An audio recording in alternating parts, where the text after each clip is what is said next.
Alright guys, it is February, end of February, and weather turned out pretty nice today.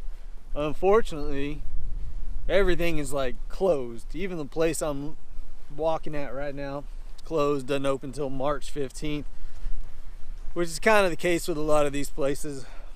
And that's why when I say I stop fishing at a certain time, it's just because everything in Maryland just kind of shuts down for the season. It sucks, but you know, the few places that I tried to go today didn't work out, so I decided that instead of pouting about it, I'm gonna go do some scouting. And you can see kind of behind me and everything where I'm at. So this is a reservoir, and this reservoir, they draw it down. So I'm gonna, like I said, do some scouting, take some pictures of some key things, and you know, hopefully this will help me in an upcoming tournament this year.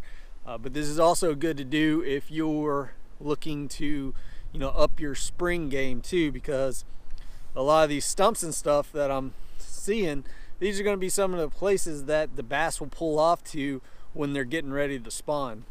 They really like to hang to that wood, so that's what I'm gonna just walk around and look at and take you guys along with me. But this is pre-spawn scouting, and for spawn scouting as well. So all right y'all, so this is one of those areas that's prime for spawning. So I'm already in the back of a cove, but if you can look over this shoulder right here, you can see that I've got this hill, and this is essentially a funnel, and these are the things that bass are always looking for to spawn. Again, we got little pieces of wood right there, little pieces of wood over here. What makes this a nice little funnel is that you have this area, again, it just kind of bottoms out right here. These are your contour lines, your break lines that your fish are going to follow in. So look for these types of funnels. Not to mention, if we walked right up in here, you got more wood right there that the fish could hold to, but you've got a nice long branch there too that would be underwater. That's going to provide them something vertical. That's going to provide them cover. Look at this sand. This is type of sand that bass will spawn in. You know, smallmouth like gravel, pea-sized gravel. You'll hear that a lot, that they like gravel.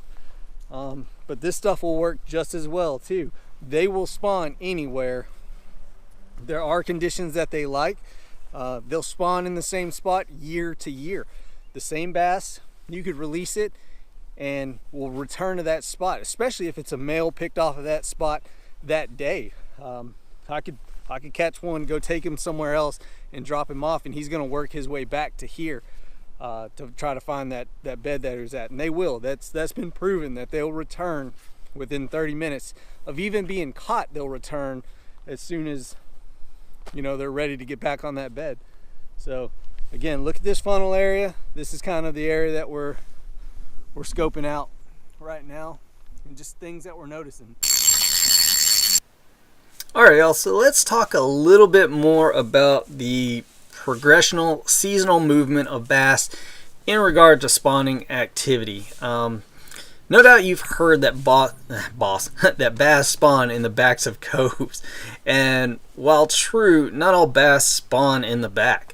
And since not all bass spawn at the same time, what I'm focusing on in this video is the movement and locations for which we can target pre-spawn, spawning, and post-spawn bass.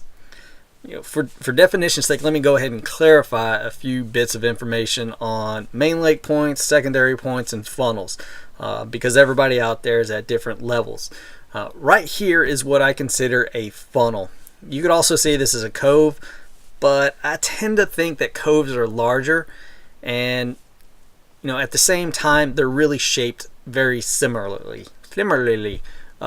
Secondary points will be small or large points within a cove, and when they occur, you know, back to back, that's actually a nice little funnel area, which is what I showed in the earlier part of this video.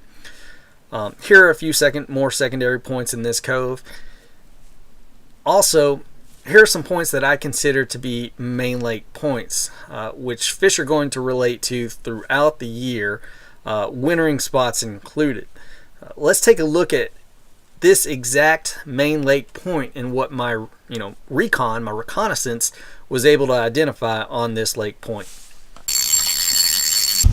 All right, y'all.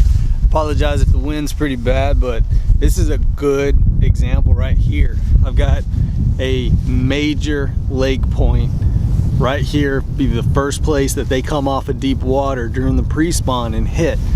Got deep water just directly out. Now when I say deep water, I'm talking like 60-40 feet in this water that's just out to in front of me and to my right over here. But look at this long log. I didn't know this was there. Matter of fact, when I've come through here, a lot of the time I've always just booked it and gone right. So that's what I'm doing, finding these things like this that now I know are here, and I'll definitely come through, throw a jig on this because I know exactly right where it's at. Also, looking at things that are on the shore. The shoreline is very important because you can pick certain trees, certain features that can help you remember these things. If you have GPS capabilities on your phone, use your phone to mark these down. So that was pretty cool, huh? What I was able to see there. And it's also going to help me when I go back over that with my electronics. I'm going to be able to tell what's there and know exactly what's there. And I'll do a video on that later and show that to you. So in winter, Mr. Bass will move from his wintering location, which is deep water, and when those water temps start to rise, they'll first contact those main lake points before moving to the secondary points and the spawning flats that are either along sides of the coves or the funnels that are created by the secondary points, or it'll just move all the way to the back. The real point of this video is to show how important scouting is before an upcoming season. I even heard Chad Hoover say during one of the seminars that he would, during spawn, would actually grab a tree stand, climbing tree stand, climb up and then just sit there and watch.